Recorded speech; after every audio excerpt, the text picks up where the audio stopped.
I like what you said about how do we change that, and I think I wanted to like kind of veer off into that discussion because that's like my hope is that personally I feel like I'm learning like in every session that I have with somebody else like yourself, and I just want to like pull out some sort of lesson for myself that I can impart on others, and we can use this as like a platform to just share that knowledge. So from what I heard you say is that like we just have to change the conversation. But I'm going to ask you this question, and I think that this is very relevant to like what my previous experience was. Is if you have a young man that's surrounded by nothing but that toxic Mhm. masculinity, how do you penetrate that? Like, how do you like?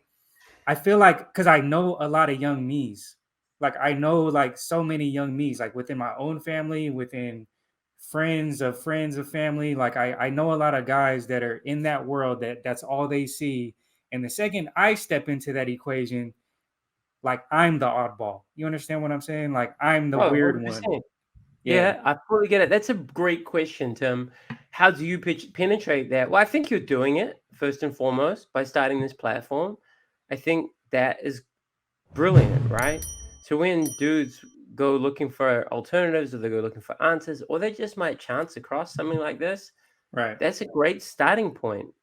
It is hard, I think, to, I don't know how, if you have no positive role models, it's really hard, and I'm not gonna lie, to break outside of that, alright? Mm-hmm. It's really hard to, like, spontaneously combust knowledge and information and change. Like, I wasn't aware of any of this until I was in my 30s, right? Like, Same here. I went through a divorce, like, I went on this big journey with my mental health. I had to unpack, like, my childhood and like visiting my dad in rehab and all that sort of stuff and how that impacted me and how it impacted like the sort of woman I'd always end up with and all this sort of stuff. I had to go on this explicit journey and it took me to be in a very bottom of the ladder. Like I was pretty broken, you know? Right. And I wanted to like rebuild myself better. I'm not saying that everyone has to get to that point, right?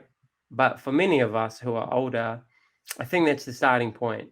It sounds like your journey perhaps is not the same, but like you're in some spot and this wasn't working for me, and you went on this journey of knowledge, right? So I Yeah. think like it's about turning around and giving back. So how you said how, so like maybe you could, well, for me, I'll just tell you how I do it. Like I work it with kids in the gym, right? Like I teach Muay Thai and kickboxing, and I Mm-hmm. work with some like underprivileged kids. And we do Muay Thai and training, and we're like, yo, don't do drugs and stay away from crime and all that. But then we talk about the stuff that you and me are talking about. Mm-hmm. But we're talking about it in like bite-sized pieces, right? And so when one of the young men will say something like, "Oh, yo, I wanted to give this guy a hiding, or we got jumped or whatever," you flesh it out. Like, "Oh yeah, well, how did that make you feel? And what do you think a better solution would be next time? And have you considered?" I like to ask questions, like rather than be like, "Don't get in fights." What do you think would happen if that fight had occurred, or like Right. where is that taking you? Right? You want to Right. help people come to their own solutions. Yeah. Like when they talk, guys swagger in the gym. They won't be like an at-risk program, but they will just be a young blood that you're training or whatever.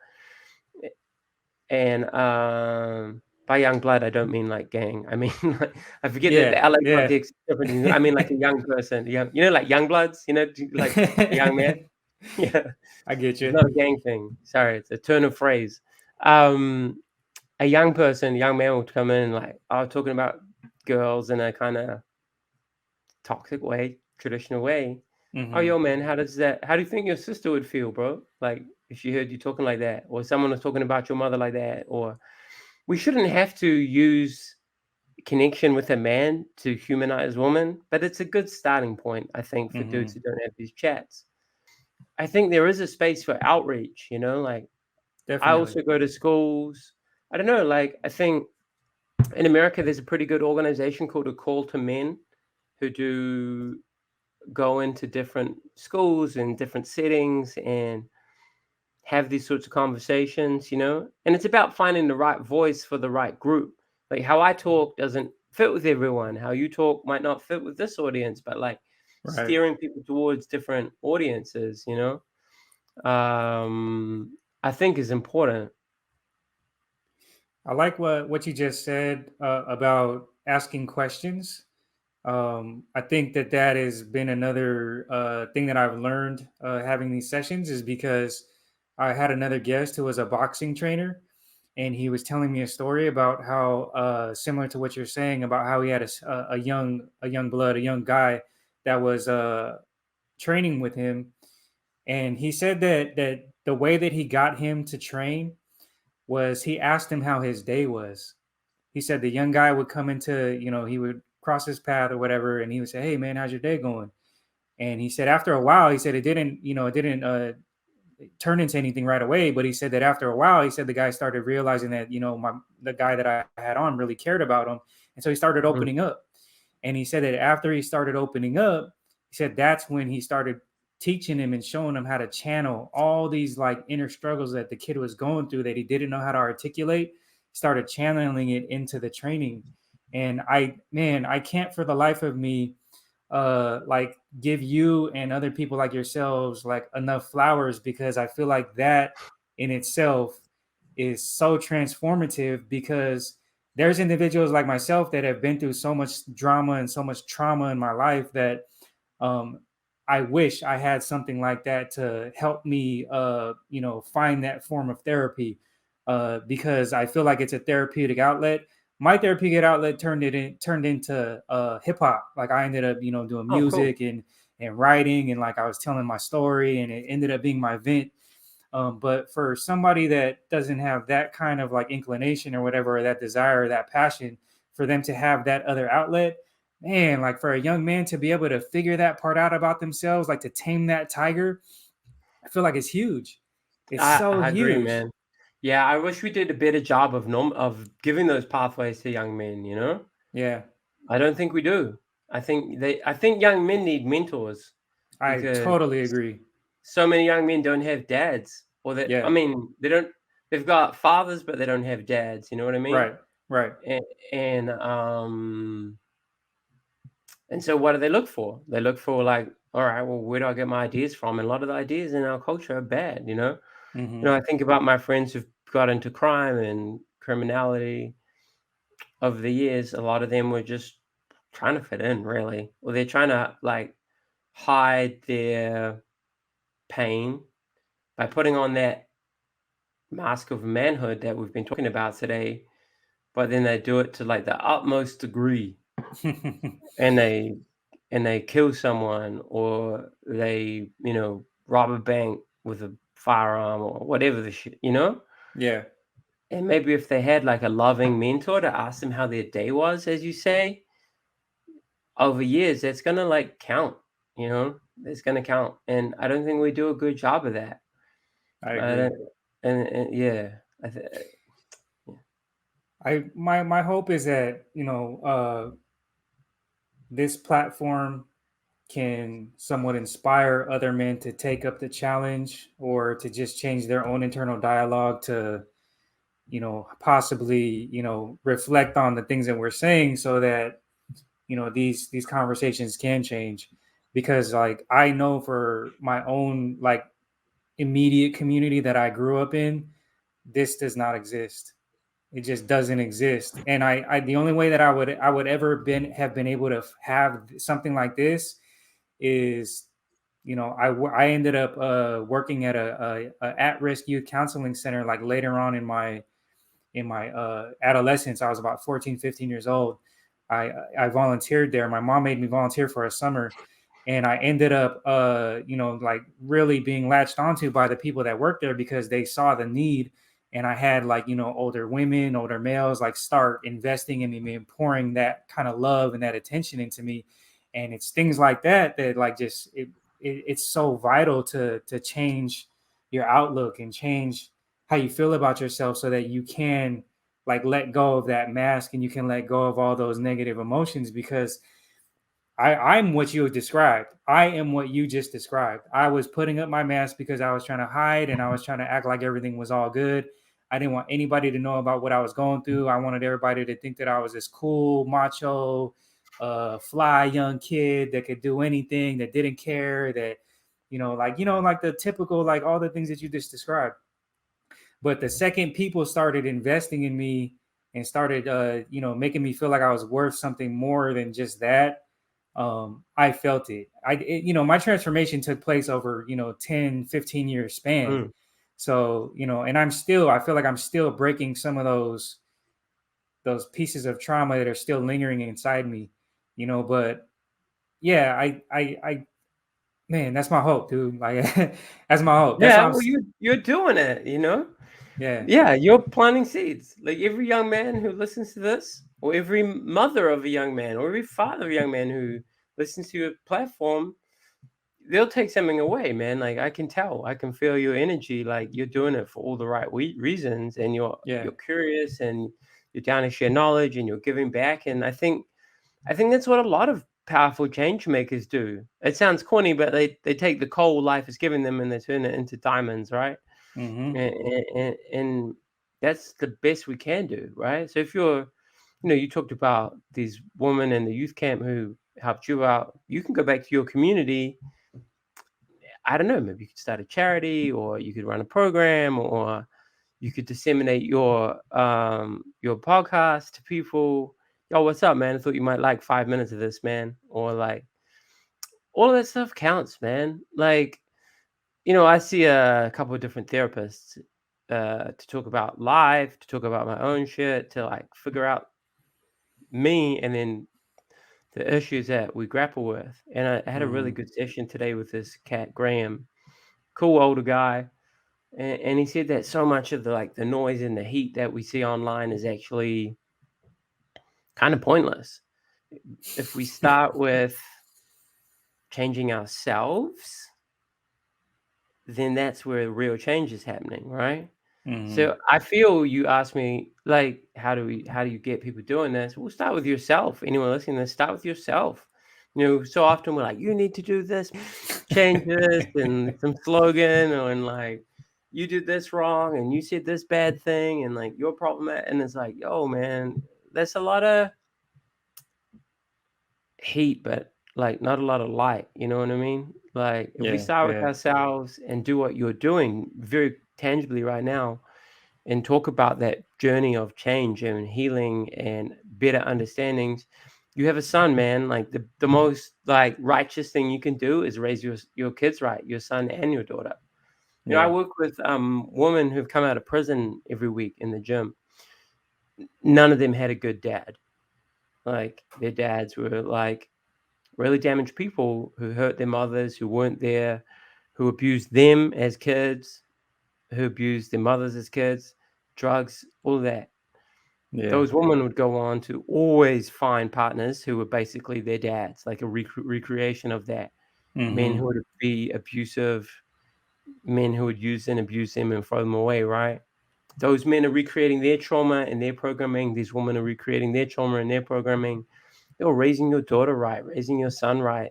So your daughter finds a man who values her and treats her like a queen, right? You raising your son to like value himself, so he treats women with respect. for sure. Like all of that stuff is how change happens. It's not, and I'm a bit older now. I'm 41. And when I was in my 20s, I was like, we're gonna burn the system down, like fight the power. I was real angry all the time and like frustrated and all of this. Yo, you got to be patient. Like you got to Yeah, be in it for the long haul. Like there's a lot to be mad at, but your anger at the status quo is valid, but it'll burn you out if you let it. You actually need to learn how to temper it and be constructive with it. I think use it as a fuel, but not the only fuel. Like love is a powerful fuel, and compassion is a oh powerful yeah, fuel, oh and yeah, empathy is a powerful fuel. Like I've gone and like not all the time, but I've spoken in prison 2 or 3 times. Like when I was young, uh, if I'd met a man who'd like uh, committed horrific violence against children or a woman, I would just think that they're like a bad person and they don't deserve a second chance. And yo, as I got older and as I learned and as I saw the nuances, as I come to understand manhood and masculinity and family history and colonialism, and I have empathy for these people now, right? Yeah. Like, yo, man, life set you on this course. And look, what you did is wrong, Right. and you need to take ownership for that. And you might not ever get forgiveness from your victims, but if my job or my space is to try and help men heal and change, I have to hold some compassion for you too, right? And walk with you and share some ideas. I met this one guy that I still text. He come up to me and was like, "Yo, man, I seen you on New Zealand's small, so if you're listening to this in America, like take it with a grain of salt. Like being well known in New Zealand is not like being well known in LA, right? Or in America. We are a small country. There's like 5 million people here, so like it's no big deal. But like, he's like, "Yo, man, I seen you on TV, like with your kickboxing and that. When I get out, can I come and train with you, right?" And I was like, "Yo, for real." I was really touched. And then a friend of mine who worked at the prison called me later and was like, "Yo, this is the crime that guy did," and it was really horrific. Like it was horrific. But I read about this guy's life. Like abused as a child, born into a gang family, like heavy drugs from childhood. I'm like, how else was he going to end up? Right. Really? Right. And so I still text him once in a while, man. Yo, what's up, man? I hear you're out now. How's it going? You got a new fan? Like I want to hold some hope for people like that. And I think that's what we should do. And that's why I get frustrated with this cancel culture, Yeah. Uh, there's no compassion in that. Yeah. There's a lot of punishment and a lot of shaming and hurting of other people, but no real change making. Just because people don't say it on Twitter anymore doesn't mean that they don't say it. Right. Just because people can't make you, do you know what I mean? Do you know what I'm saying? It's like Yeah. if I want to be down to help in some small way make people reflect on society and themselves, I have to admit my own errors because I'm always going to be a flawed person. I've done shitty things. I've said shitty things. I didn't always used to think the things that I think now, and I recognize that in the people that I'm working with. Well, Right? if you're like describing the guy that you said that did a horrific crime, and you were to just discard him, I mean, you're you're kind of like, in my own experience, I'm trying to break a generational curse. I'm trying to break generational trauma and generational habits that have been passed down, like, generation after generation. And so for me to like make that change, it requires like, it's not just like a what if, it actually requires the support of people like yourself that can offer a little bit of patience, that can offer a little bit of compassion, and that can offer some understanding and some camaraderie, because then you don't feel like you're alone. You don't feel like you're uh it's impossible. You don't feel like it's worthless. The struggle is worthless. Because one thing that I tell, young dudes that do it, end up confiding in me, I tell them, I said, I just encourage you to fight through the discomfort, because when you start recognizing these things about yourself, you might feel discomforted. You might feel very vulnerable and very uncomfortable with these things, and you might start being like, I don't want to do this. This isn't for me. I don't like how this feels. And just completely like try to just keep doing what you were doing, because that's what feels normal, and that's what feels natural to you you Right know on. so Right yeah. on. That's exactly it, man. That's it. You got to like learn how to sit with like the discomfort, which is Yeah, fucking hard. Like, it's yeah, hard. It's not it's, easy. yeah, that's it, man. Like, we avoid that as men. We do it through all the stuff we've been talking about today. I mean, Yeah. we do it as human beings. Sitting with yourself is hard, but like ultimately, like that's the pathway to positive transformation. Not only that, but I feel like on top of the positive transformation, somebody told me that the most important conversation that you'll ever have is the one you have with yourself. So Ooh. I feel like, That's yeah, deep. yeah, Yeah, that's me fist bumping you. That's right, yeah, son. yeah, yeah. Because I feel like once you're able to have that conversation and have that be a loving, nurturing, caring conversation, there's nothing else you can't do. Because that process is so challenging and so it's really hard to navigate because it's your thoughts like combating themselves and you trying to like figure out which ones are the ones that are the ones you want to like turn the volume down on and which ones you want to turn the volume up on and then learning how to do it and creating some sort of discipline.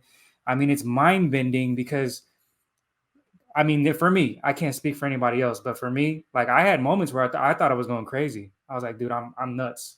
Like I'm over here talking to myself, like I'm having these conversations with myself.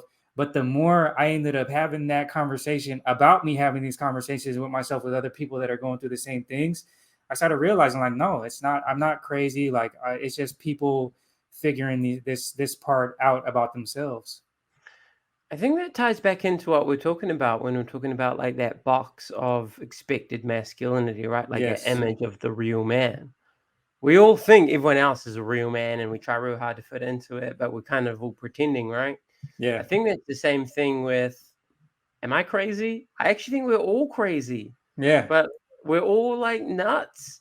And we try and pretend that we're not nuts. And when you take your mask off and you're like, yo, I'm having these conversations with myself and I'm wilding out and I haven't slept for like fucking 4 weeks and like my ex is texting me and my new girlfriend's mad at me. Like we all got shit going on all the time, right? Yeah.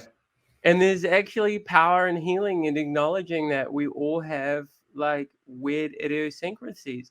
Yeah. And and and then it's like, okay, cool. Well, how do we mitigate the worst of that? Because it's all well and good to be like, yo, I'm because some of the stuff that how we act out is damaging. Yo, you're cheating on your partner like again and again and again and again. You're smoking meth, like you're doing crime, like that stuff's damaging. You're getting in violence, like all that stuff's damaging. We shouldn't be like, I don't like to tell people what they should and shouldn't do because there's no, I don't know, like if there's a right way for life, but there are like healthier ways for life. Right. And things that are hurting other people and hurting ourselves are clearly not healthy. Right. So let's talk about how we're crazy. And then let's also figure out like, how do we move away from the unhealthy behaviors that manifest from our craziness? Well, Richie, before we go, man, I always ask this question to my guests because I love the answers because they're never the same. If you don't mind, I am just curious. What do you think is one of the most important lessons you've learned in your life to this point? Yeah. um, I try and keep it succinct because I know I can go on. One of the most important lessons, I guess, be curious about yourself. Like, why am I the way I am is a really important question to ask. And then when we can explore that, when we use that curiosity to see a therapist, read some books, do some inner work through meditation and breath work, to talk to our elders, to talk to our family if we're in connection with them. What was dad like? What was granddad like? It helps us understand ourselves. Hmm.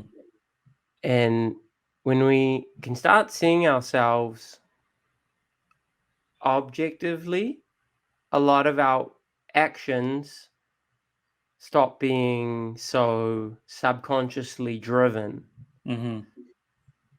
and that we can start acting more consciously. They say, we talk about, you hear, in hip hop, like, old KRS-One and stuff, like knowledge is power, self-knowledge. What does that actually mean? All right.